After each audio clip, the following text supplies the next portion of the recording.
La note de la France. On en entend parler tout le temps dans les infos, mais c'est souvent un peu flou. Alors aujourd'hui, on va décortiquer ensemble ce bulletin de santé financier pour bien comprendre ce que ça signifie concrètement pour l'économie du pays. Du coup, la première question qui vient à l'esprit, c'est forcément celle-là. Avec les dernières annonces des grandes agences de notation, est-ce qu'il y a vraiment de quoi s'inquiéter pour la situation financière de la France? C'est ce qu'on va essayer de voir ensemble. Pour y voir plus clair, voilà le programme. On va d'abord regarder le verdict tout frais des agences. Ensuite, on prendra un peu de hauteur pour décoder ce que ces notes veulent dire. Après, on fera un zoom sur le cas de la France et surtout sur le poids de sa dette. Et on terminera en se demandant quel avenir pour l'économie. Allez, on commence direct par l'actualité toute chaude. En avril dernier, deux des plus grosses agences de notation, Fitch et Moody's, ont rendu leur copie sur la France. Alors, qu'est-ce qu'elles ont dit? Eh bien, le verdict est mitigé. C'est pas la catastrophe, mais c'est quand même un avertissement. D'un côté, l'agence Fitch a décidé de dégrader la note de la France d'un cran. Elle passe à AA-. De l'autre côté, Moody's a préféré ne rien toucher, on reste sur un AA2. Le point commun, c'est que la perspective est stable, ce qui veut dire qu'en principe, on ne s'attend pas à une autre baisse tout de suite. Il reste maintenant à voir ce que dira la troisième grande agence, S&P. Bon, on parle de AA ou de AA2, mais en vrai, qu'est-ce que ça signifie? Pour bien comprendre l'enjeu, il faut qu'on s'arrête un instant sur ce que sont vraiment ces notes. En fait, c'est assez simple, c'est une évaluation. Une note financière, ça mesure la confiance qu'on peut avoir dans la capacité d'un pays à rembourser ses dettes. C'est un peu le guide du routard pour les investisseurs du monde entier, et ça a un impact direct, très direct, sur le prix que l'État va payer pour emprunter de l'argent. Et l'impact, il est énorme. C'est un peu tout ou rien. Si on a une super note, le fameux AAA, c'est le jackpot. Ça veut dire que les investisseurs ont une confiance aveugle, et donc que l'État peut emprunter de l'argent très facilement et à des taux d'intérêt très bas. A l'inverse, une note faible, c'est le signal d'alarme. Le risque est jugé élevé, donc les prêteurs vont demander des taux bien plus hauts, voire refuser de prêter tout court. Ok, maintenant qu'on a les bases, retournons à notre cas d'étude, la France. Quel est son bulletin de notes et surtout, comment il a évolué ces dernières années?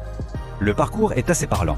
Il faut s'imaginer que pendant presque 20 ans, jusqu'en 2011, la France faisait partie d'un club très sélect, celui des pays notés AAA, la note parfaite, la confiance maximale. Mais depuis, eh bien, cette confiance s'est effritée petit à petit. Et aujourd'hui, le message des agences est sans équivoque, un retour au sommet, pour l'instant, ce n'est pas à l'ordre du jour.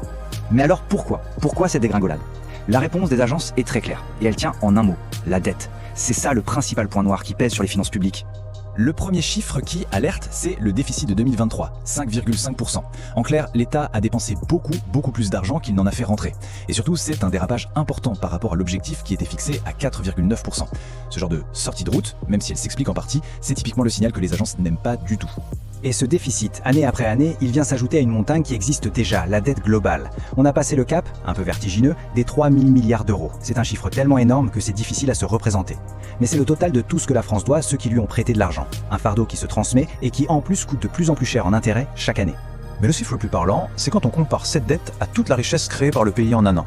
Et là, on atteint 110,6%. Ça veut dire que la dette de la France est plus élevée que tout ce qu'on produit en une année entière. C'est ce ratio, bien au-dessus des limites européennes, qui met la France dans une position un peu inconfortable et qui alimente le scepticisme des agences. Et la trajectoire ne semble pas prête de s'inverser.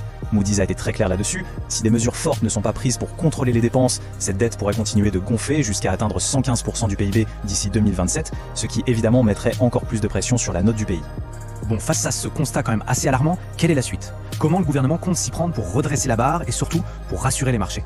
Face aux mauvaises nouvelles, la réponse du ministre de l'économie, Bruno Le Maire, c'est de dire « on garde le cap ». Il insiste sur une stratégie qui, d'après lui, a permis de traverser les crises récentes et il réaffirme donc sa ligne de conduite.